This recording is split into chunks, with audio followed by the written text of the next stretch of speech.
7वां अध्याय श्रोताओं द्वारा पालन किए जाने वाले नियम। सूत जी बोले, शौनक, शिव पुराण सुनने का व्रत लेने वाले पुरुषों के लिए जो नियम है उन्हें भक्ति पूर्वक सुनो। शिव पुराण की पुण्यमयी कथा नियम पूर्वक सुनने से बिना किसी विघ्न बाधा के उत्तम फल की प्राप्ति होती है। दीक्षा रहित मनुष्य को कथा सुनने का अधिकार नहीं है, अतः पहले वक्ता से दीक्षा ग्रहण करनी चाहिए। नियम पूर्वक कथा सुनने वाले मनुष्य को ब्रह्मचर्य का अच्छी तरह से पालन करना चाहिए। उसे भूमि पर सोना चाहिए, पत्तल में खाना चाहिए तथा कथा समाप्त होने पर ही अन्न ग्रहण करना चाहिए। समर्थ मनुष्य को शुद्ध भाव से शिव पुराण की कथा की समाप्ति तक उपवास रखना चाहिए और एक ही बार भोजन करना चाहिए। गरिष्ठ अन्न, दाल, जला अन्न, सेम, मसूर तथा बासी अन्न नहीं खाना चाहिए। जिसने कथा का व्रत ले रखा हो उसे प्याज, लहसुन, हींग, गाजर, मादक वस्तु तथा आमिष कही जाने वाली वस्तुओं को त्याग देना चाहिए। ऐसा मनुष्य प्रतिदिन सत्य, शौच, दया, मौन, सरलता, विनय तथा हार्दिक उदारता आदि सद्गुणों को अपनाए तथा साधु संतों की निंदा का त्याग कर नियम पूर्वक कथा सुने।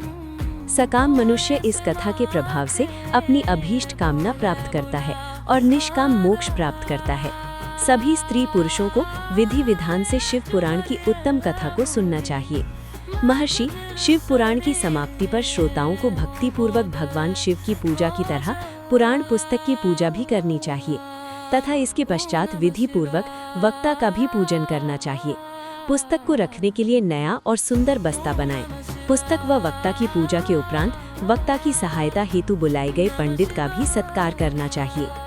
कथा में पधारे अन्य ब्राह्मणों को भी अन्न धन का दान दे। गीत, वाद्य और नृत्य से उत्सव को महान बनाएं। विरक्त मनुष्य को कथा समाप्ति पर गीता का पाठ करना चाहिए तथा गृहस्थ को श्रवण कर्म की शांति हेतु होम करना चाहिए। होम रुद्र संहिता के श्लोकों द्वारा अथवा गायत्री मंत्र के द्वारा करें। यदि हवन करने में असमर्थ हो तो भक्ति पूर्वक शिव सहस्र नाम का पाठ करें। कथा श्रवण संबंधी व्रत की पूर्णता के लिए शहद से बनी खीर का भोजन 11 ब्राह्मणों को कराकर उन्हें दक्षिणा दे। समृद्ध मनुष्य 3 तोले सोने का एक सुंदर सिंहासन बनाए और उसके ऊपर लिखी अथवा लिखाई हुई शिव पुराण की लिखी पोथी विधि पूर्वक स्थापित करें तथा पूजा करके दक्षिणा चढ़ाएं। फिर आचार्य का वस्त्र, आभूषण एवं गंध से पूजन करके दक्षिणा सहित वह पुस्तक उन्हें भेंट कर दे। शौनक, इस पुराण के दान के प्रभाव से भगवान शिव का अनुग्रह पाकर मनुष्य भव बंधन से मुक्त हो जाता है।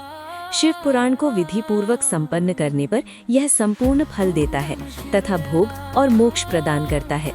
मुनि, शिव पुराण का सारा महात्म्य जो संपूर्ण फल देने वाला है मैंने तुम्हें सुना दिया है। अब आप और क्या सुनना चाहते हो? श्रीमान, शिव पुराण सभी पुराणों के माथे का तिलक है। जो मनुष्य सदा भगवान शिव का ध्यान करते हैं, जिनकी वाणी शिव की गुणों की स्तुति करती है और जिनके दोनों कान उनकी कथा सुनते हैं, उनका जीवन सफल हो जाता है। वे संसार सागर से पार हो जाते हैं। ऐसे लोग इहलोक और परलोक में सदा सुखी रहते हैं। भगवान शिव के सच्चिदानंद में स्वरूप का स्पर्श पाकर ही समस्त प्रकार के कष्टों का निवारण हो जाता है। उनकी महिमा जगत के बाहर और भीतर दोनों जगह विद्यमान है। उन अनंत आनंद रूप परम शिव की मैं शरण लेता हूँ।